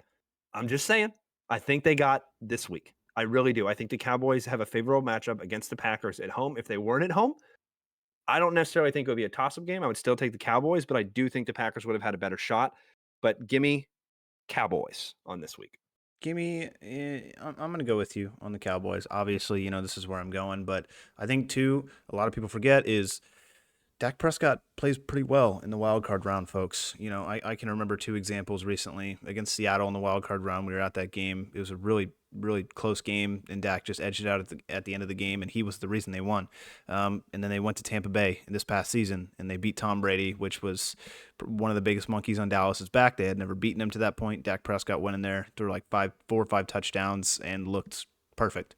And Tom Brady didn't. So I just think I completely agree with your point in saying that they want a lot more. This is not where they want to go. They don't want to just be a one and done. They won the division. There's a lot more to this than winning the division. They weren't you didn't see them like really pushing for that division. It's like, oh, we want the division. No, we want a lot more. We don't care if we win the division. We know we're going to have to play a lot of hard teams to get to the Super Bowl. We need to play well in the playoffs. And that's the narrative. That's the narrative everyone knows. That's the narrative the Cowboys know themselves. They don't care who they're playing. But they're going to, try their damnedest to friggin' beat them. I think Green Bay coming to town is kind of like, it's a very similar situation to Tom Brady last year. It's one of these demons that you just can't exercise. And now is a perfect opportunity to do that with Mike McCarthy as your head coach, and Jordan Love playing very, very well in the past 8 games. I pulled up a stat, which is absurd, by the way. Jordan Love in the past 8 games is 18 touchdown passes and 1 interception, which is disgusting numbers. So yes, he will be the franchise quarterback of the Green Bay Packers for the foreseeable future. And I don't think he's getting past the first round this year. Like you said, he's very inconsistent, and the Cowboys are very consistent at home. I think the closest game they've had this year was that Detroit game, and they ended up winning it somehow. But when it mattered the most, they made the plays that they needed. So I think Mike is going to show up in a big capacity here. I just don't see how Green Bay can limit him. I think Dan Quinn is going to do everything that he can, and I think you're going to see this Cowboys defense finally get back on track. So I love, this Green Bay offense. I think they've been playing really, really well recently, but it almost feels like they play up to and down to their opponents, whenever they do play these guys. So I think it's going to be a close game. I really do, but I think defense is ultimately going to give the Cowboys the edge, and if the Cowboys get out to an early lead, it's going to be really hard to stop this Cowboys team because they're built to win when they're ahead.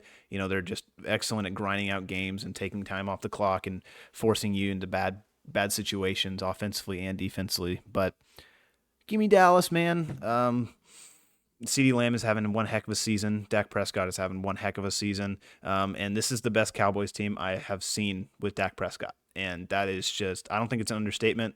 Dak is playing the best ball he has ever had in the NFL. CeeDee Lamb is one of the best receivers in the NFL. it's just that simple, folks. These guys are balling and they're hitting their stride at the right time. They just won a division. That's a confidence builder, and nobody expects them to do well. Nobody. Everyone's counting out the Cowboys, and I think that's going to be their MO. They're like, count us out. It's going to be one of those years. I think they're going to go a little bit farther than everyone says they will, but we'll see. It's the playoffs. You never really know, but give me Dallas facing whoever they're going to face in the second round, the divisional round of the 2024 NFL playoffs. There we go. And yeah, I mean, to hit on your points, like, yeah, I mean, you have one of the best wide receivers in the league. I would say top 3 in my opinion, if not number 2. But you got Jair Alexander on the other side. That is a top 5 cornerback in the Does NFL. it matter? That's going to be. Does it matter? I mean, I get it. I get it. But at the same time, you got to give the man his respect. You know I what I mean? do. That is. I do. That is a guy that. I hate to say he's playing Dak, but he's Dak not the best track record when he's throwing up against Jair. But here's what I will say about that. I think Dallas is actually going to lean on a little bit of stuff that we haven't seen, and I think that that's kind of what you see in the playoffs and what you see specifically early in the playoffs with Dallas specifically, and other teams I've seen in the past as well. But what I'm meaning here, I'll explain my point further, is that Dallas hadn't run the ball that well this year. Green Bay expects Dallas to pass the ball and be pass heavy. Who knows? Maybe Dallas comes out with Tony Pollard and just starts to run the ball two downs, 3 downs in a row. Who knows? Maybe it's the old Dallas Cowboys. And guess what? You got Mike McCarthy, who knows that Green Bay organization. You won a Super Bowl there, right? This guy is the guy to beat the Packers. Maybe that's the reason we brought him over in the first place. Who knows, right? Maybe that's the ultimate reason why Jerry Jones was like, I need you here. I don't want you on the Packers. You know what I mean? I cannot have you going up against us anymore, right? So I got the Cowboys. I think it's going to be one hell of a game, but I got them at home. Jumping to the next game, and last thing I'll say on the Cowboys game, I know it happened in the last 2 weeks of the season, but Dallas is the number 2 seed for a reason. They're the number 2 seed for a reason, and I don't see them getting bounced first round. If they do, yeah, that's going to suck. Sunday night, we got the Lions versus the Rams. I can't believe this is awesome. I'm saying this. I can't believe I'm saying this. The Lions versus the Rams. Okay, Lions. I got to pick you. I mean, come on, right? Like I had Jared Goff in my fantasy league. I changed my name to the Goffens because Tanner came up with it. He had to do it first. There's no way anybody else did. And I think this Lions team is just too good to lose in the first round. And that's the same thing I think about Dallas. They're just too good to lose in the first round. Same thing, with the Bills. They're just too good to lose in the first round. It happens every year. One of those teams are going to lose. We're going to pick it wrong, right? But the Lions are just playing with such confidence, such swagger, and you can argue they shouldn't have lost the game against the Cowboys. So they could have even had a better record than they had, right? Detroit against the Rams. The Rams have been inconsistent all year, barely got in over Seattle at the end of the season, and the Lions had locked up a playoff seed for a while. So give me the Lions. I think that offense is going to do very well against the Rams defense that has got riddled with injuries and has not played like the Ram defense when they made Super Bowl runs. Yeah, I think this is going to be a barn burner. I really do. I mean, it's funny because you got Matthew Stafford, former Detroit Lion, going up against Jared Goff, former LA Ram, and it's just, obviously this is not going to be the battle of who won that trade, but it kind of feels like it a little bit. Matthew Stafford did win a Super Bowl, so there's a little bragging rights over there, but like both teams are really, really good. You talk about the Rams, they are a wild card team, but they're a good wild card team. I mean, we talked about it last week. Their offense is finally starting to get going. They got a lot of young guys combined with Matthew Stafford, who's just diming them up. He's one of the all-time greats at this point. You can't deny it.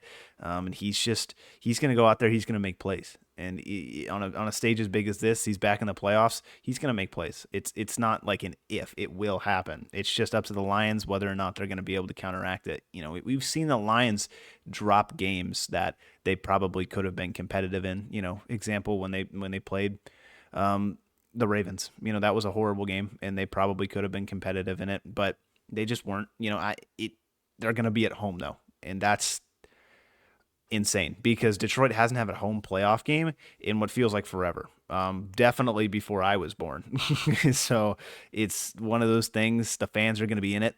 It's going to be rocking in Detroit. Like that's probably going to be one of the loudest stadiums of the weekend. I would put money on, and it's this fan base has not had a home playoff game in what feels like forever, and they're going to be there for it, and the Lions are going to win this game. I really think so. The Rams are a really good football team. Don't get me wrong, but I'm picking the Lions. I'm picking the offense. I've been picking them all year. They're looking good right now. And how are you not? I mean, come on, man. Look at them. Look at it. The way they're playing right now is exceptional. I love this team, and they've done an excellent job, in just rebuilding this franchise from the ground up. And they're gonna win their first playoff game in what feels like forever. It has been forever, and it's an exciting time in Detroit, and we're both on Detroit on that one too. Jumping to the last matchup of the weekend, Monday night game. You could say that they saved the worst game for last. Haha, dig it, you Philly fans. A couple of my friends, haha. Tampa. Give me Tampa. I can't believe I'm picking against the Eagles because I picked them so much this year, but this Eagles team, what the hell's going on? You know what I mean? If they didn't win those games they did in the beginning of the season, they wouldn't even be in the playoffs right now. If the Giants had a season like they had last season, they wouldn't even be in the playoffs right now. This Eagles team is not only down, they're down bad. Their defense cannot stop anybody, and their offense cannot get the ball going, right? I don't know what happened week over week. I have no idea what's going on with that organization because when you look at the roster, I'll say it. Clearly, I'm a Dallas fan if you're watching on YouTube. And it's crazy that you're going to hear me say that's kind of why we do this podcast because we are biased, but not too biased, right? Mm-hmm. That's a Super Bowl team. That is a Super Bowl team. It is just that simple. At least an in a conference champion team. Maybe not a Super Bowl team, but a conference champion team. At least a team that should get to the conference championship every single year. Now, it sucks that you have Dallas in your division because they're there every year too. Recently, right? And then you got the San Francisco 49ers that everybody in the NFC East is trying to beat, right? Give me Baker in Tampa against a Philadelphia Eagles team that has played horribly on both sides of the ball up until this point. Will I eat my words? Probably. But I want the Bucs. It's not that I want the Bucs to win this game. I need the Bucs to win this game right now. I'm just kidding. You have Mike Evans and you have Chris Godwin. Who's going to stop them? Nobody. Darius Slay's back. Okay, maybe he can keep up with one. Maybe they throw him on Mike Evans because Chris Godwin's too fast. The Eagles have not done a running game. They haven't stopped a running game, and that's been their crutch. That's been what they've been doing for the past 2 years. Tampa Bay has a good running back. Tampa Bay has a really good offensive line. And guess what? When it's working in Tampa Bay, they don't just give the ball to Baker to throw the ball. They make Baker throw the ball last resort because they know that the run, you build the run, and then you throw off of the run, right? And that's exactly what Tampa does. Philly has given me no confidence over these past couple weeks. And here's the thing I'll say, Philly fans, because I know you're going to be mad when you hear this, but give me a chance to explain myself. You lost the Giants, and you lost to the Cardinals. We also lost to the Cardinals, but you lost to the Giants, and you lost to the Cardinals, and you lost to the Cowboys. You can't drop that many games, right? And I haven't named a lot of the other ones they dropped, by the way. There is a saying in any sport when it comes to the playoffs, whether it's hockey, whether it's football, whether it's baseball. If a team gets hot right before the playoffs or gets hot in the playoffs, that's a scary team. In hockey, if your goalie gets hot in the playoffs, that's terrifying because those guys can stand on their head. In football, the Giants won a Super Bowl. The Eagles won a Super Bowl because they got hot at a point. I know the Eagles were like 14-2 that season, but they got hot at the end. Don't tell me they didn't. They had a backup quarterback. Exactly. And that's how Eli did it, right? They were 8-8 when Eli won the Super Bowl, which is crazy, but they were, right? You get hot at the end. The Eagles haven't been hot since they got their last win, which was when? You know what I mean? That was a while ago, right? So give me the Bucs. You know what I mean? I know the Bucs won the division in the last week. They had a positive record. They have a good defense. They got an even better offense when they're hitting on all cylinders. And give me Mike Evans, Mr. 1,000-yard receiver every single season. Give me him in the playoffs. Come on. Give me him in the playoffs. Bucs. I completely agree. I'm going to go Bucks as well. A lot of people thought I was crazy for saying Baker was a good player with this team, with this roster, and look at them. They won a Another division. call. Another call. Another call by you. The Tampa Bay Buccaneers have won their division for 3 straight years in a row, which is very impressive. Give a lot of credit to that coaching staff, to that management, and that franchise in general. I think they're a very, very good team. They're built to last. You know, at Baker Mayfield, I've seen him in the playoffs, and I've seen him succeed in the playoffs. You know, man, he was a QB contain away from a game-winning drive. Now that's against Kansas City, but we would have seen what would have happened in that playoff game. But Baker Mayfield is playing at a high level, like a very, very high level right now. He is probably, one of the better quarterbacks in the NFL. I'd say he's playing way better than Jalen Hurts right now, which a couple injury updates. Devontae Smith, he practiced fully in practice, which is a good sign for Philly That's fans. huge. Jalen Hurts was limited, and A.J. Brown sits out, and that was 2 hours ago. That was today, on Ooh. Thursday, January 11th. So Thank you, Bleacher Report. Thank you, Bleacher Report. If you do not have a fully, well, you're not going to, let me say this, you're not going to have a fully healthy Jalen Hurts, because I saw that finger injury. That thing was bent in a direction that it's not supposed to go. And in his knee too. His knee's already banged up. And if you don't have AJ Brown out there as well, you might as well just count that up as a loss, because your defense can't stop anything right now. So your offense is going to have to go out and win you that game, and that's why they made the Super Bowl last year, because their offense was one of the best in the NFL, and they're just not the same team. They really aren't. And Philadelphia, it's exactly what you said. A lot of teams get hot at the very end of the season. This team went the opposite direction. They're getting cold, very, very cold, and they're not playing at home. They're not. They're going on the road to Tampa, which is a hard place to play already. Those fans are dedicated. They've seen Super Bowls. They know what a good team is. They think this is a good team. Baker Mayfield is going to go out there. He's going to beat the Philadelphia Eagles. I think he is. I think it's going to be competitive, though. I'm not going to say it's a blowout, because Philly's a good team. They know how to get the ball down the field, and they're going to lean on their running game, but it's Tampa Bay. This is probably one of the worst matchups Philly could have had coming into this playoffs, and Tampa's got a good defense. Give me Baker Mayfield and the Tampa Bay Buccaneers. I think they're going to win it, and they're going to book their ticket to San Francisco for the next week.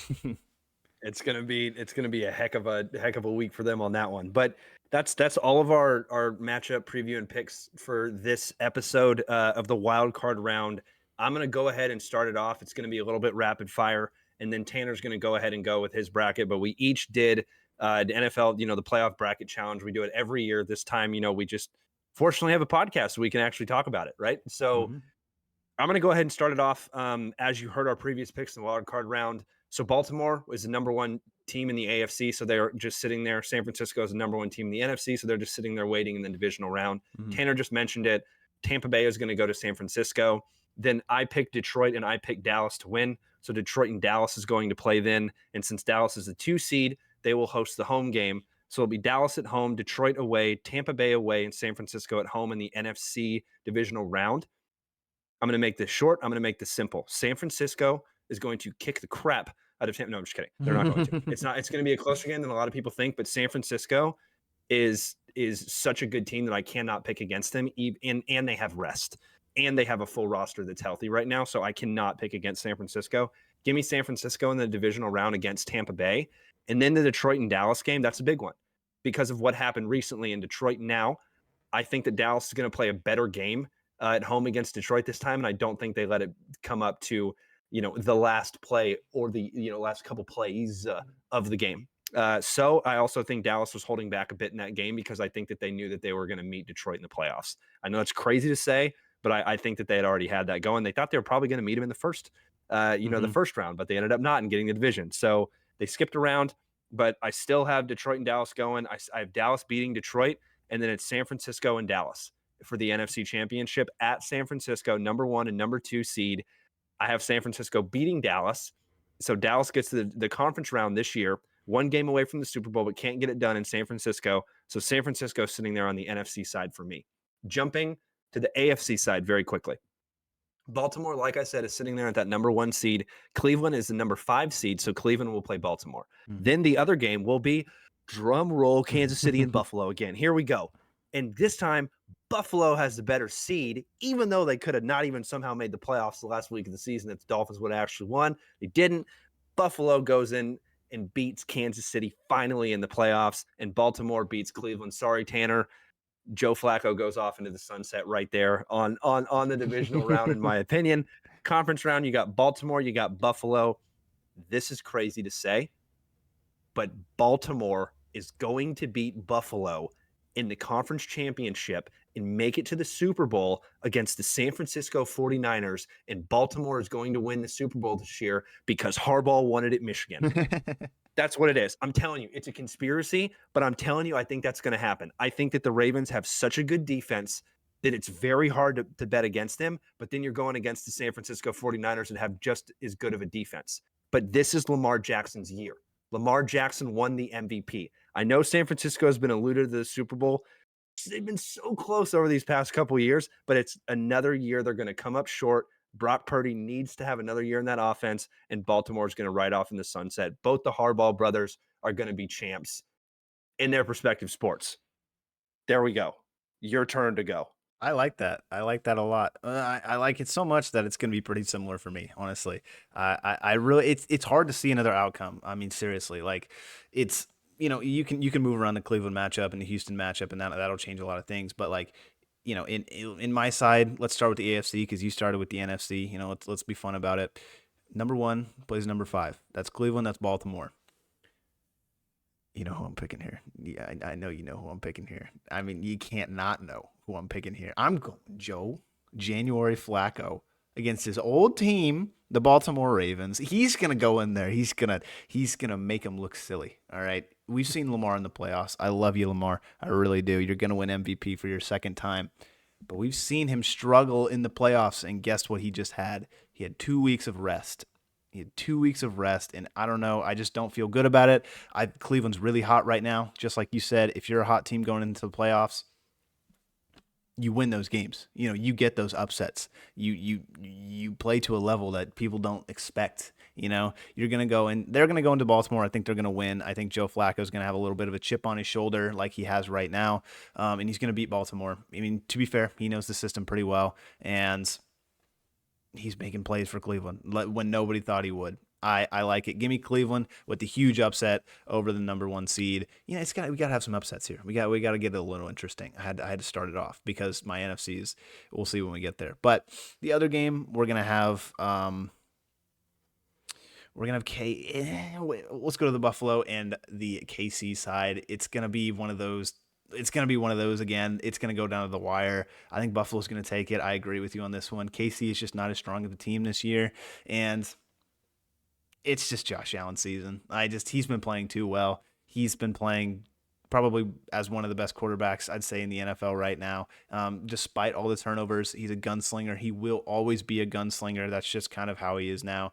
And in the playoffs, that's what they do. They let Josh cook, and Josh cooks. I think he's pissed. I think this team needs some playoff success to continue going with this current roster and this current scheme and stuff like that with McDermott and stuff like that. So this is one of their last chances, and I think they're going to get it. They're going to finally beat that monkey that's been on their back, and it sets the AFC Championship with Buffalo and Cleveland, 2 teams who have never won a Super Bowl. The number 5 and the number 2 seed. I think Buffalo's taking it. Sorry, Cleveland. The hype train ends here because there's no way you're making it to the Super Bowl after this. If this Buffalo team does go out and they beat KC, they're going to beat Cleveland. It's just not. Yeah, I was going to say, if they go take out Mahomes, it's like, come on. I know that Cleveland has such a good defense, but yeah, I was gonna say if you're betting against Josh Allen and he made it to the divisional round, like you know what I mean? Like, yeah, I don't know if you bet against him there. I really don't think Cleveland beating Baltimore is that crazy too. I get it, they're the number 1 seed, but they did beat them earlier this season with a backup quarterback. So keep that in mind, folks. Buffalo's in the Super Bowl on the AFC side. On the NFC side, we're gonna have Tampa Bay traveling to San Francisco. That's going to be the 4 seed against the 1 seed, and then Dallas will play Detroit at home with the same situation as Chad's. I think it's going to go down the same way in San Francisco. I think they're going to demolish Tampa Bay. the Bucks. It's Sam. They're too good, and they have weeks of rest. Everyone's gonna be ready. I think it's gonna be one of those games. They're gonna ride, and McCaffrey's gonna get a bunch of yards. Debo's gonna get a bunch of yards. Kittle's gonna be involved. This team is fully healthy, and they've gotten additions during the season with Chase Young, and we haven't seen the Bosa boy in a while. We haven't seen him. He's gonna show up in these playoffs, man. He really will. I think he's gonna show up, and he's gonna punch a ticket to the NFC Championship game for the Niners. And then on the other side, we have the Detroit Lions traveling to Arlington, Texas, to play the Dallas Cowboys. And this one, I think, is going to be another barn burner, but I think it's going to be a much higher scoring barn burner because I do not think Detroit wants to lose to Dallas in the divisional round to let Dallas go to their first NFC Championship game since the '90s. I don't think they're going to want that to happen. I don't think that's what this entire organization has waited this long for, to go one round and then out. But I got Dallas, man. It's hard to pick them against them at home. If Dallas, I said, coming into the season, if Dallas has a high seed in these playoffs, if they're number 1 or number 2, that gives them one of the best chances, in these playoffs to make it because their team is built to win at home. They're built to win in these situations. I think that they're going to beat the Lions, man, if they make it to that point, and they're headed, themselves to an NFC Championship game, which is the exact same situation as yours. We got number 1 playing number 2 in the NFC Championship game. It hurts. It really does. There's one team in the NFL Dallas can't beat. Can't beat them. They've tried past 3 times, haven't beat them. It's not really even been close past 3 times either. The score's been close, but was it really? Was it really? Kyle Shanahan has the Cowboys numbers. Cowboys number. He knows how to play this Cowboys team. He knows how to coach against McCarthy. He knows how to beat the Dallas Cowboys. And if he's at home, give me the Niners. They're going to the Super Bowl. They should have went to the Super Bowl last year. No offense, Philly, but if Brock played in that game, we saw what would happen this past year. It would have been a barn burner, and the Niners would have won that game. So I got the Niners. I think they're headed to their Super Bowl, and they're playing Buffalo, and that's a fun matchup. Did you disclose? Oh yeah, you said Baltimore's winning. Yeah, so it hurts. It hurts, but I think the best team in the NFL is going to win. I think it's going to be the San Francisco 49ers. I think they're going to win the Super Bowl, tag on another one to that historic franchise. They're too good. It's impossible to beat these guys. You have to know them in and out. It has to be one of those divisional games where for them to lose, I really think, or your defense has to be one of the best in the NFL. And unfortunately for Buffalo, their defense is not one of the best in the NFL. They've had some injuries on the defense, and they've been pretty bad. So they've lost a lot of big guys, a lot of key players, and the Niners are pretty much fully healthy. So it's just, I think it's when it gets to that point, if this is the Super Bowl matchup, give me the Niners. It's going to hurt.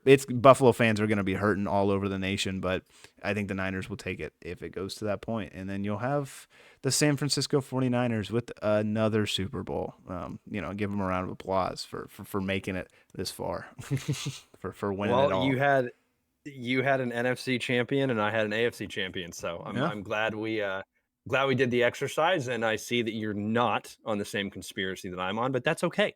Because I'm the conspiracy guy. Let me say one thing though. I saw a thing that was like kind of nuts when it comes to the Harbaugh's success. How this past national championship, 34 points. That was the winning score. They got 34 points. When the Ravens played the Niners in the Super Bowl with Harbaugh, 34 points. That was the winning score. And when their dad, when they were in the championship for the Natty, 34 points. That was the winning score. So, it's kind of crazy. I'm not picking Harbaugh, but 34 points is a nice number. That's all I'm saying. Come on. I don't believe in the conspiracy, but it's definitely there. It definitely is out there. Yeah. I did see that, and that may have influenced my decision a bit. No, not really. That's the first time I'm hearing about that, but that's kind of crazy. Yeah, right? Go back and check it. It's crazy. That's so interesting. But yeah, for me, the best team in football right now is San Francisco. I agree with you on that. I 100% agree with you on that. but I just got to put the tinfoil hat on and be a conspiracy theorist. You know what I mean? Every now and then I can't have the same Super Bowl winner as you would have. You know what I mean? I wanted to pick the Texans, even though I picked the Browns. I That went game's against going some to be better close. judgment there, I think but that's it's going to going be to the be close. closest game in the entire NFL Well, playoffs. and I think that you just said it in last points of this episode. I think you said it.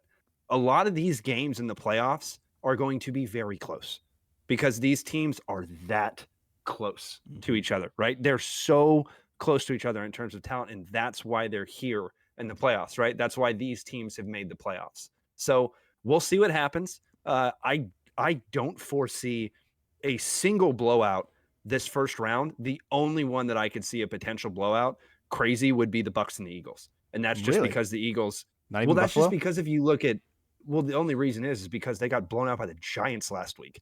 And you're telling me that the Bucks can't do True. what the Giants did? No shot. True. You know what I mean? And you look at how much points Arizona put up on them. And if you don't really believe me, like just go rewatch the defense on Philly over the past, like I've watched them over these past 5-6 weeks. I've watched every game that they've had. I don't know if they've stopped to play. Like I really don't. It's been the only time in defense. I'm like, am I watching college football right now? Like what is going Yeah. on? It just doesn't look like the same team. But hey, who knows? They could get hot and go ahead. Do you have any last notes? Or are we good to end this thing, Tanner? Spurs won last night. Beat Detroit. Nice. There's the first time for everything. Yeah, but Detroit is worse. So I mean, they were expected to win that game, but hey, they won a game. Wemby, he had triple double. The second, I saw a stat that was like it's the second player to ever. No, I think it was the second rookie. No, it might have been player. I'm not sure, but it was the second player / rookie to ever have a triple double in like about like 20 minutes of playing on the court of playing time. 20 minutes and a triple double. It was like, geez. I mean, like 16 points, like 15 rebounds, and like 12 assists or something like that. Just absolutely disgusting. The only other person to do that was Russell Westbrook. So that was a cool stat to see. And I think he's like the second Spurs rookie with like a triple double in history or something like that. So he's really good, man. Give him the ball more, give him more playing time, and you're gonna see how good he really is. But yeah, Spurs still suck, but Wemby's pretty good. There you go. Yeah, I can. That's interesting. Really, they only had one other rookie that did that because I they had. think so. I know it has to be Tim Duncan because Tim Duncan at a Wake Forest at the time was like the best player coming out, so he definitely was the other one. But I mean, hey, you know the Spurs in general, like with Pop back there, that's a fun organization to watch. And you know, you're a Spurs fan, I'm a Lakers fan. Right now, the Lakers, last time I checked, were like dead even. I think we were in like 7th or 8th. I think we were 500, and it's not going too well. But hey, kind of a bigger football guy, but we'll keep that on the down low. Yeah, I agree. I mean, the Lakers are interesting. It was David Robinson. I knew it. See, David Well, okay, I said Tim. You said Tim Duncan, but I mean that's the other all-time great that you could have said. Yeah, there's two that in Spurs history, in my opinion, that would even get close to that. That Tim Duncan didn't do that's kind of crazy to me. Damn, triple double his rookie year. That seems. He was really good his rookie year, but like he just didn't have a triple double, which is that's insane. I know, first of many, boys. Come on, we're gonna be seeing Wemby having some triple doubles like Jokic kind of has over there. You see him. Did you see that walk off against the yes the Warriors? Yes, that was this. That's I watched insane. it. I was watching that live, and I dropped my drink. I was like, yeah. Dude's he's nasty. So good. He's so good. He's so the Joker. So good. But anyways, we'll just loves to race horses in the off season and just I love it. He just sits down in practice and he just watches his horses. And Jamal Murray comes up to him and he's like, "What are you doing?" And he's like, "I'm watching horses. You want to watch?" It's very entertaining. That's awesome. Yeah, that's a good way to end this thing. We'll see you next week, folks. Bye-bye.